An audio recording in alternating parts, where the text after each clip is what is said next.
Gallatin County, Montana, September 1891. While every homesteader in the territory was stacking firewood and mortaring chimneys, Bat buyer Ganzerig was building something that made his neighbors ride over just to confirm what they were seeing. The 38-year-old Mongolian immigrant was constructing a cabin with walls 3 feet thick, stuffed with raw sheep's wool, with clay pipes snaking through the entire structure and no chimney, no stove, nothing inside that could hold a flame. "He'll freeze before Christmas," one rancher said. "Man's building his own coffin." Nobody understood what Bat buyer knew about smoke that never enters the room. And if you want to find out what happened when January hit -40 degrees and neighbors found him warm without a single fire burning inside, subscribe to this channel and tell me in the comments where you're watching from. Batar Ganzer had arrived in Montana in the spring of 1887.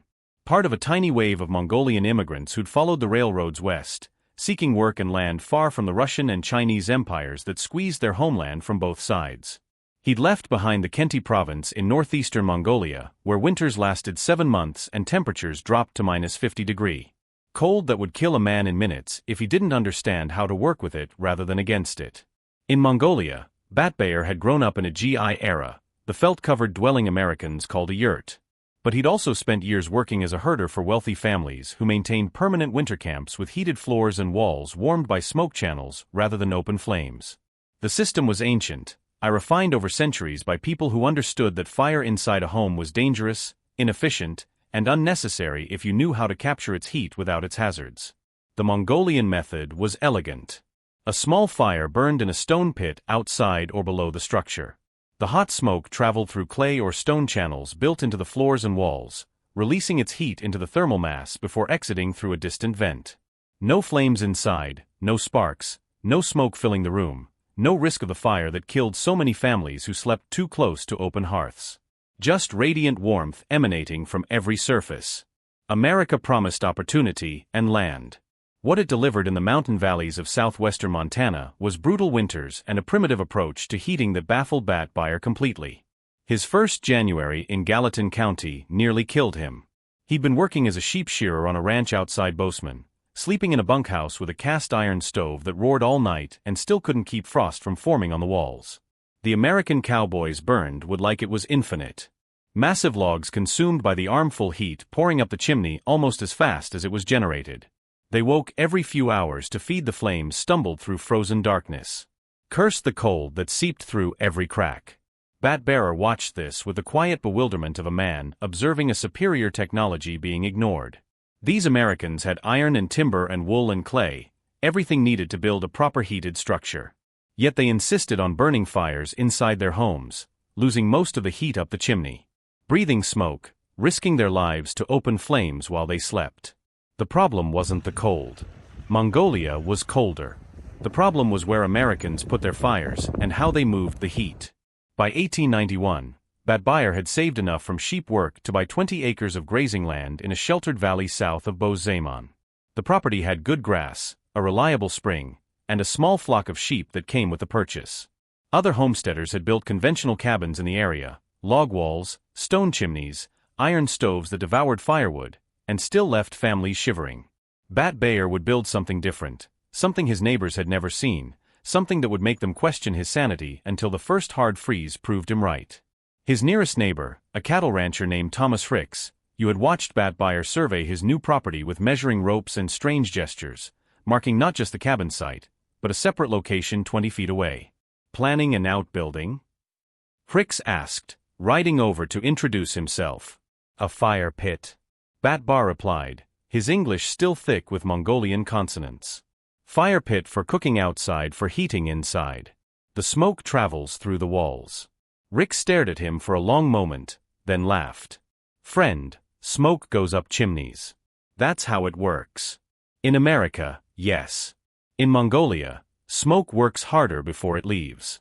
The argument with his wife Auni began the moment Bat buyer showed her where the stove would not be.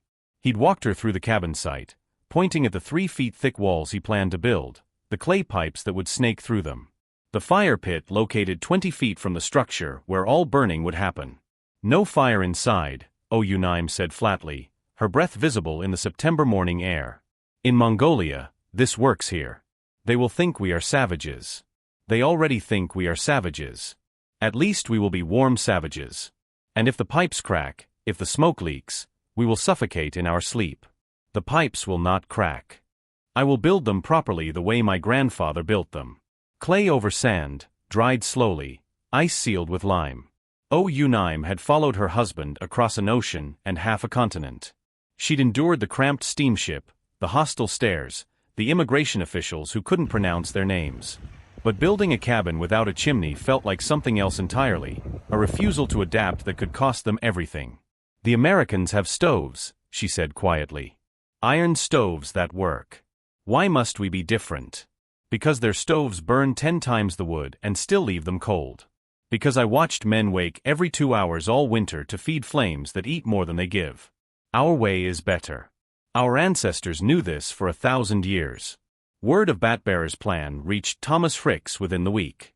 The cattleman rode over on the pretense of discussing property boundaries and found Batbear digging the fire pit, a stone-lined hole 3 feet deep and 4 feet wide, positioned 20 feet from where the cabin walls were being laid. "Ganzorg," Fricks called out, dismounting heavily. "The men in town are talking about your cabin. Let them talk. They're saying you're building without a chimney, without a stove, that you plan to heat the place with some kind of pipe system. This is correct." Fricks walked closer, studying the fire pit and the trench extending from it toward the cabin site. "I've been ranching this valley for 12 years. I've seen men try clever ideas, windmills that shattered, irrigation schemes that froze. New approaches don't survive Montana winters, friend. Only proven methods survive. This method is proven. Proven for centuries in Mongolia, where winters are colder than anything this valley has seen. Mongolia's got different conditions. Different everything." Fricks shook his head slowly. "You're going to pipe smoke through your walls and expect it to heat the place. What happens when those pipes fill with soot? When they crack from the heat? When your wife wakes up breathing smoke instead of air? She will wake up warm. That is what happens." The confrontation at the general store in Boz-Zaman came 2 weeks later. Batbear had written in for supplies. Clay, lime powder, wool by the bale, and found a group of ranchers gathered near the counter discussing his construction project. "The Mongolians building some kind of smokehouse," one said. "Walls stuffed with wool," said, "pipes running everywhere, fire burning in a pit outside. Man's either crazy or planning to smoke himself like a ham. Heard he's got no chimney at all. Where's the smoke supposed to go? Out a vent on the far side, apparently. 20 feet of pipe through the walls first. That's not a cabin. That's a death trap." Batier collected his supplies without responding to the conversation. He loaded the wagon, paid the storekeeper, and drove home through the autumn afternoon. The Americans could laugh. They could call him crazy. Come January, they'd be burning through their wood piles while he slept warm, breathing clean air, his fire 20 feet away, and his walls radiating heat like the summer sun.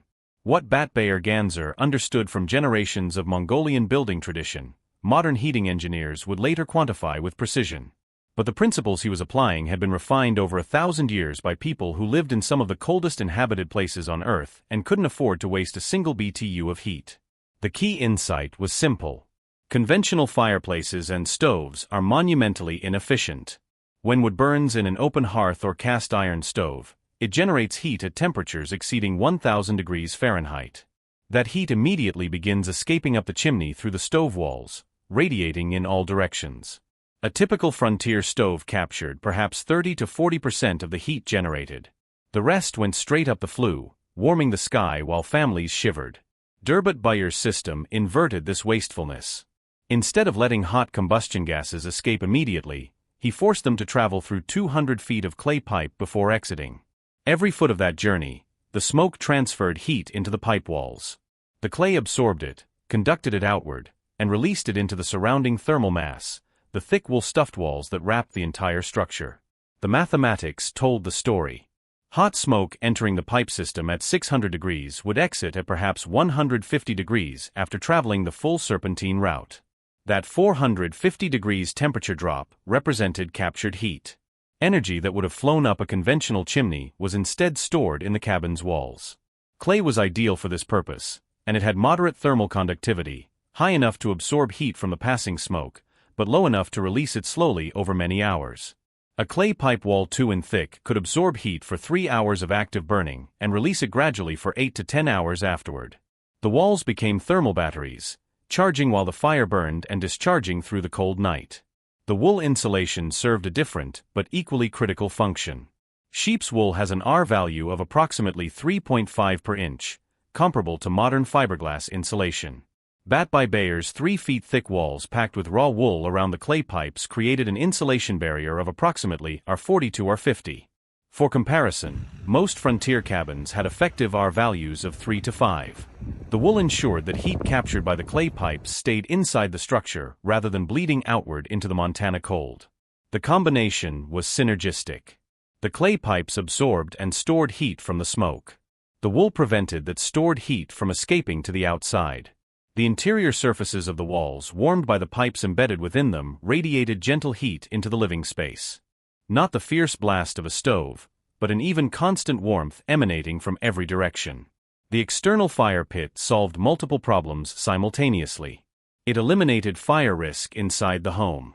No sparks, no flames near sleeping bodies, no risk of the cabin fires that killed so many frontier families. It removed smoke from the living space entirely. No S on the ceiling. No respiratory irritation. No need to vent combustion gases through the room. And it allowed larger, hotter fires than would be safe indoors, generating more heat to charge the thermal mass. The smoke's journey was carefully engineered. Bat Bearer would build the pipes in a serpentine pattern, rising and falling through the walls to maximize contact with the thermal mass. The exit vent positioned at the highest point of the system used the natural buoyancy of warm air to draw smoke through the entire network. As long as the temperature differential existed, hot fire pit, cooler exit vent, the smoke would flow without any mechanical assistance.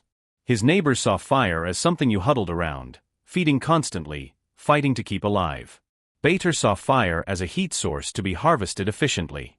I am its energy captured in clay and wool and slowly released through the coldest nights. The construction began in late May of 1891, as soon as the ground thawed enough to work. Batber had spent the winter preparing materials, digging clay from a deposit near the river, washing and carting raw wool from his small flock, collecting sand and lime for mortar. The cabin would require more preparation than any conventional structure, but the materials cost almost nothing. The real investment was time and knowledge. The fire pit came first. Batber excavated a hole 3 feet deep and 4 feet wide, lining it with flat stones mortared together to contain the heat. A stone cap with a removable iron grate would cover the pit, allowing him to feed the fire from above while directing all smoke into the channel system. The pit sat 20 feet from the cabin site, far enough to eliminate any fire risk, close enough for the smoke to retain most of its heat during the journey. The main channel left the fire pit through a stone-lined trench dug 18 in below ground level. This initial run traveled the 20 feet to the cabin foundation. The underground passage preventing heat loss before the smoke even reached the structure.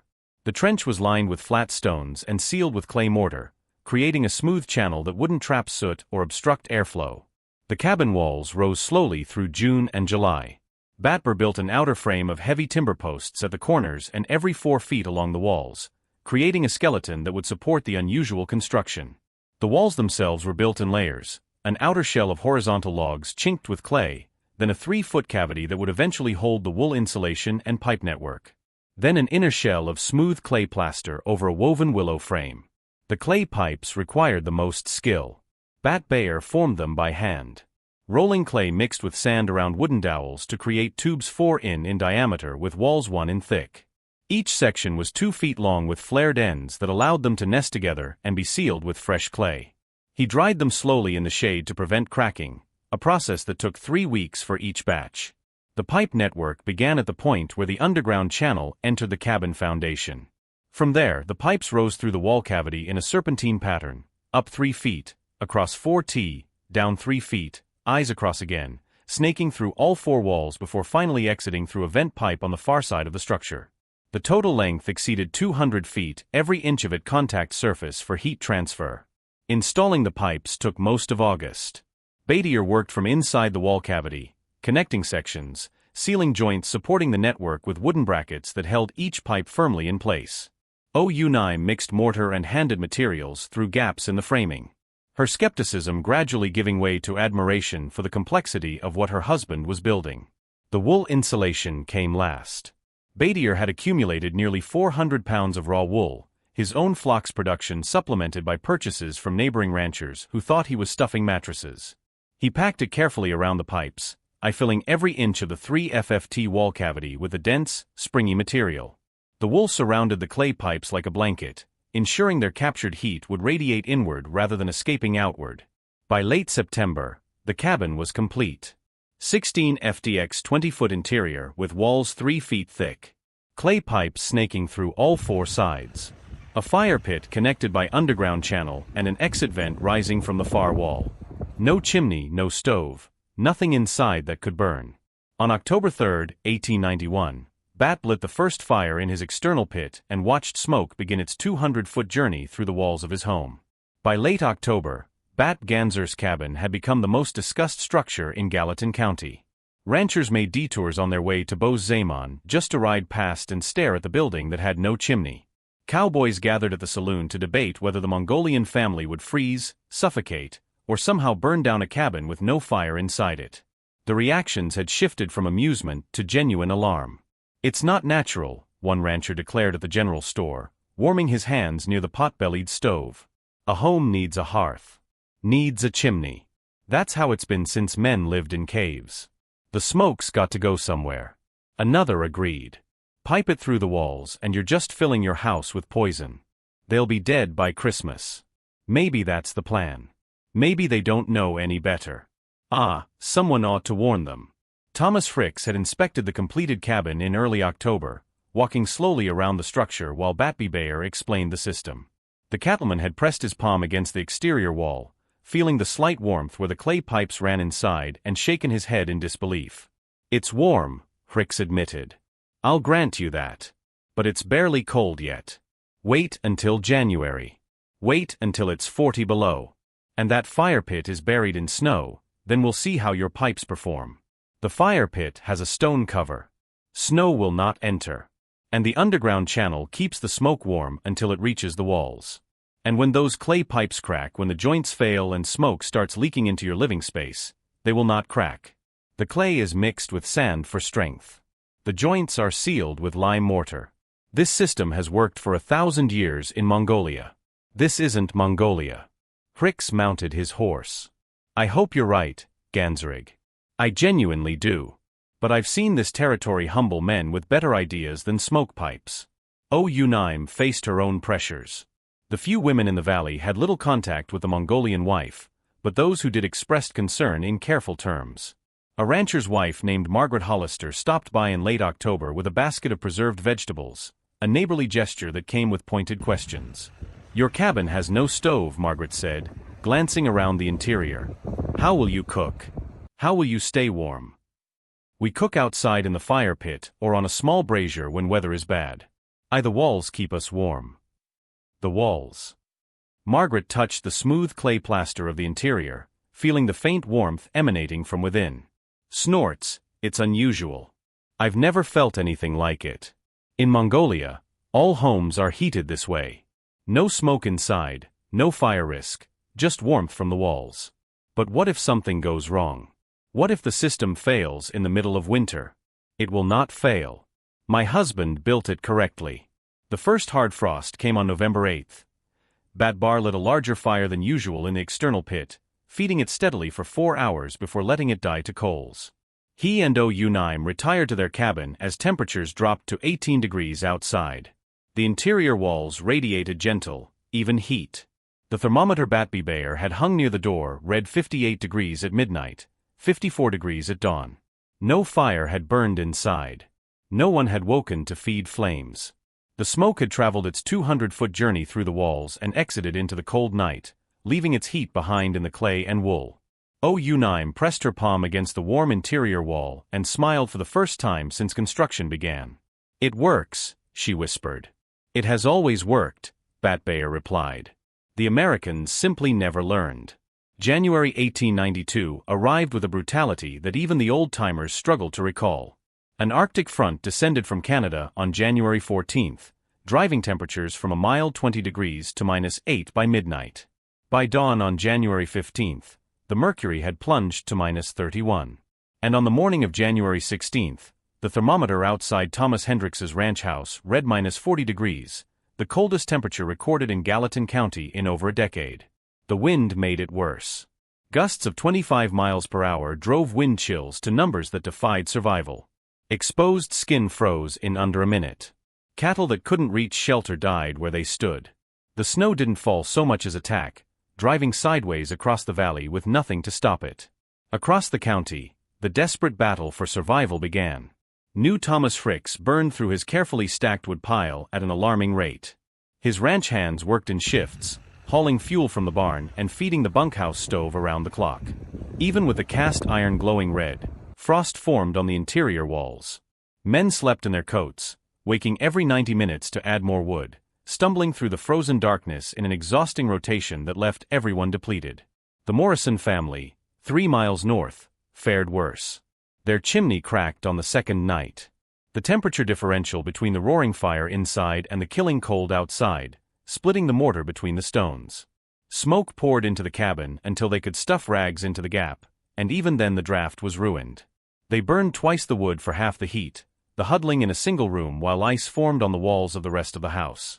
A bachelor homesteader named Elias Crawford ran out of firewood on January 17th. He burned his furniture, then his floorboards, then tried to make it to a neighbor's ranch on foot.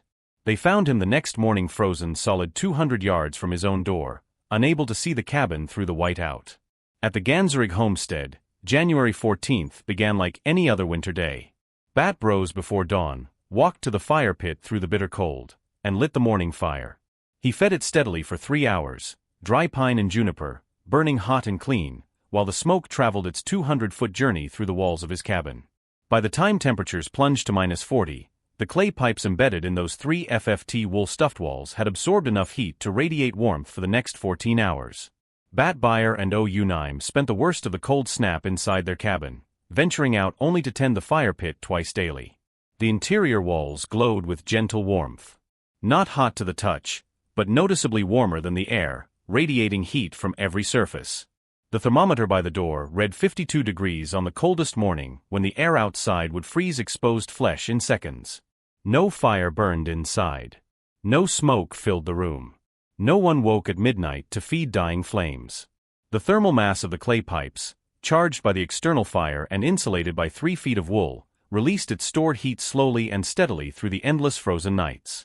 On January 18th, Thomas Fricks sent a ranch hand to check on the Mongolian family. The man rode through the brutal cold, expecting to find frozen bodies, or at least a family in desperate straits. Instead, he found Bat Bearer calmly tending his fire pit, smoke rising from the distant exit vent, the cabin sitting peaceful and warm in the frozen landscape. The ranch hand returned with news that seemed impossible. The family with no chimney and no stove was warmer than anyone else in the valley. Thomas Hendricks arrived at the Ganzerig homestead on January 20th, 2 days after his ranch hand had returned with the impossible report. The cattleman had barely slept in a week. Constant fire feeding, frozen pipes, 2 calves lost to the cold. His face was raw and haggard, his eyes hollow with exhaustion. He found Bat Bearer outside the cabin, calmly stacking firewood near the stone-covered fire pit. The Mongolians would pile, Fricks noticed immediately, looked barely touched despite a week of the worst cold in memory. "Show me," Hendricks said without preamble. "Show me how you're still alive." Bat led him inside. The cattleman stopped 3 steps through the door, his body registering what his mind couldn't accept. The air was warm. Genuinely, comfortably warm without a single flame burning anywhere in sight. No stove, ABA. No fireplace, no hearth, just 4 walls radiating gentle heat like stones left in summer sun. "Touch the wall," Batbar said. Rise pulled off his glove and pressed his palm against the smooth clay plaster. Warmth met his frozen skin. Not hot, but distinctly warmer than the air around it. He moved along the wall, feeling the temperature vary slightly, warmer where the pipes ran, cooler between them, but everywhere above freezing, everywhere comfortable. "It's warm," Fricks breathed. "The whole wall is warm. All 4 walls. The smoke travels through pipes inside them. 200 feet of pipe. The clay absorbs the heat. The wool keeps it from escaping outside." Bater retrieved his notebook from a small shelf and opened it to the pages covering the cold snap. He'd been recording temperatures obsessively. Exterior readings, ice interior readings, fire pit burn times, wall surface temperatures at multiple locations. January 16th, Bataille read outside temperature at dawn as 40. Interior temperature at dawn 52 degrees. Fire pit burn time 3 hours morning, 2 hours evening. Total would consume 40 pounds. Hicks took the notebook, flipping through pages of careful recordings.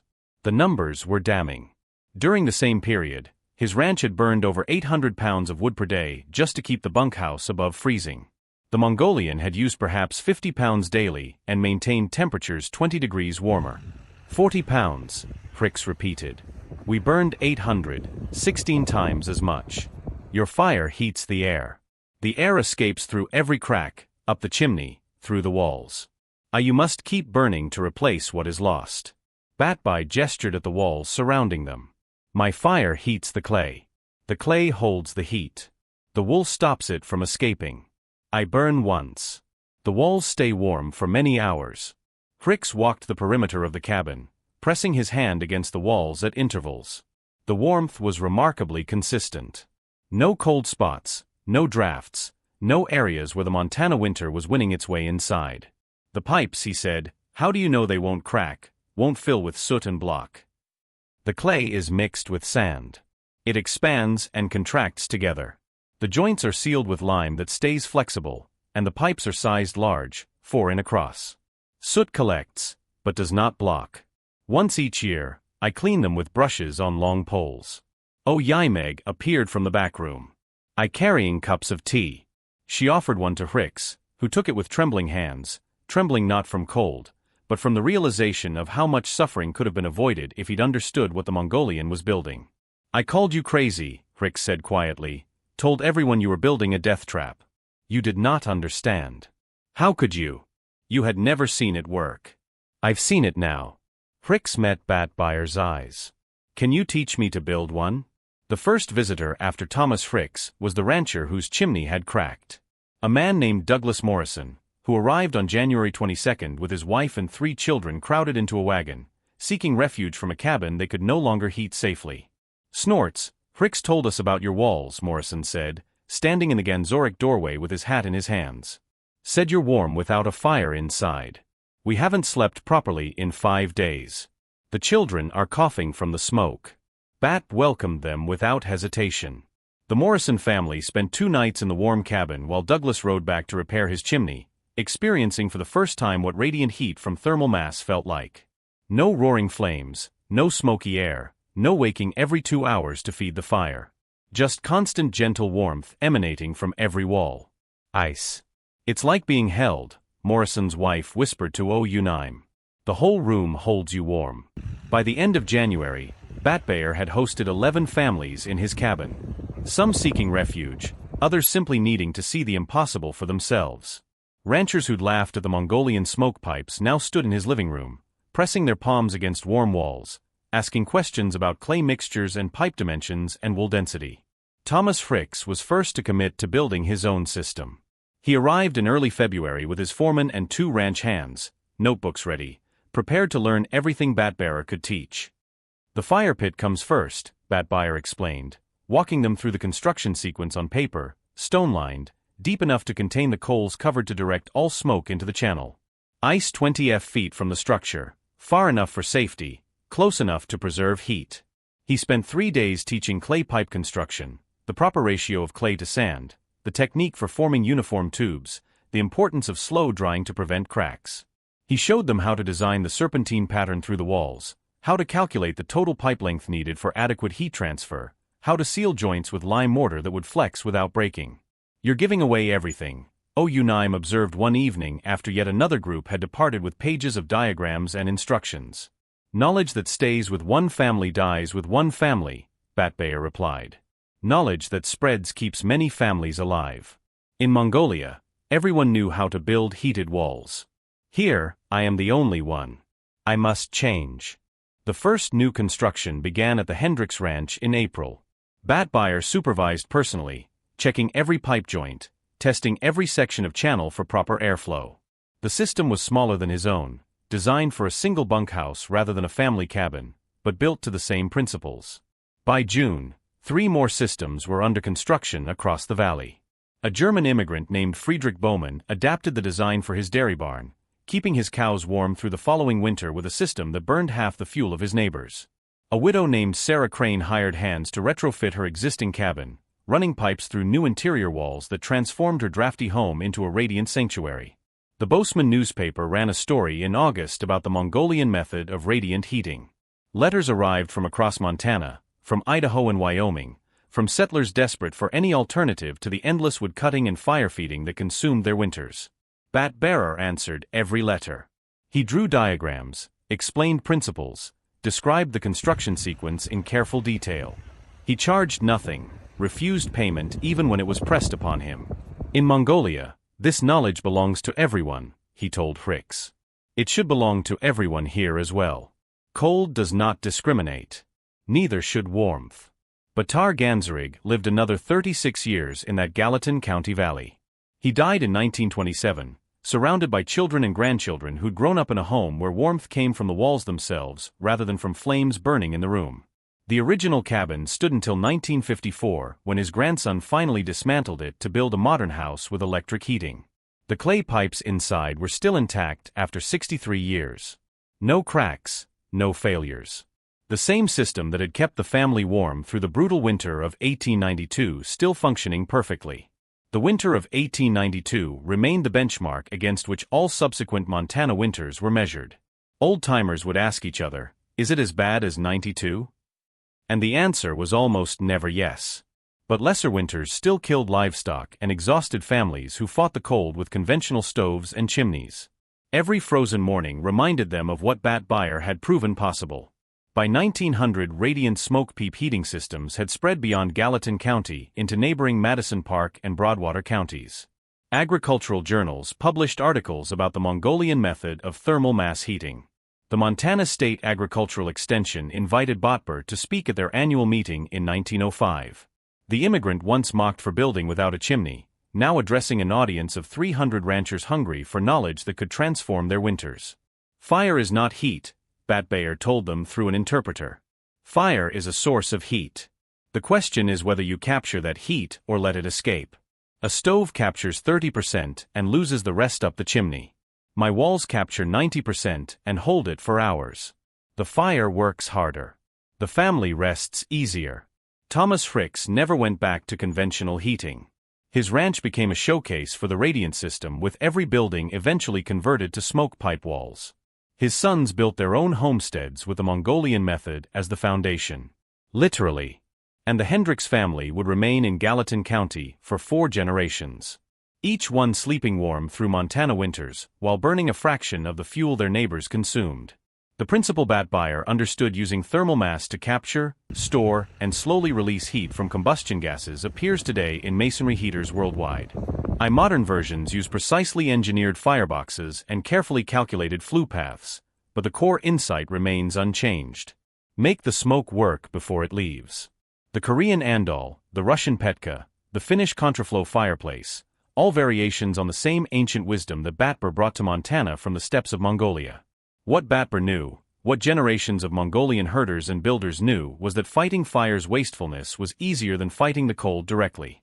His neighbors attacked winter with bigger fires, more wood, constant labor.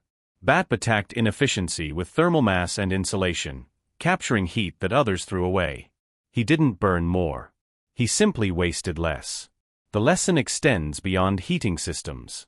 Yet, every problem has brute force solutions that exhaust those who attempt them, and elegant solutions that work smarter by understanding the underlying physics. Batyr's neighbors saw smoke as waste to be vented. Bat Beer saw smoke as a heat delivery vehicle to be exploited until every BTU was extracted. Unimag outlived Bat by Beyer by 7 years. She spent her final winters in the cabin they'd built together, warmed by walls that had radiated heat for nearly 4 decades. After she passed, her daughter found a note tucked into the family's Buddhist prayer book written in Unim's careful Mongolian script. He said the walls would hold warmth. I said he was building a tomb. The walls held warmth for 40 years. The Americans burned forests to stay cold. We burned branches to stay warm. He understood something they never learned. Heat wants to escape, but wisdom can make it stay. The fire pit has long since filled with earth, but the principle endures.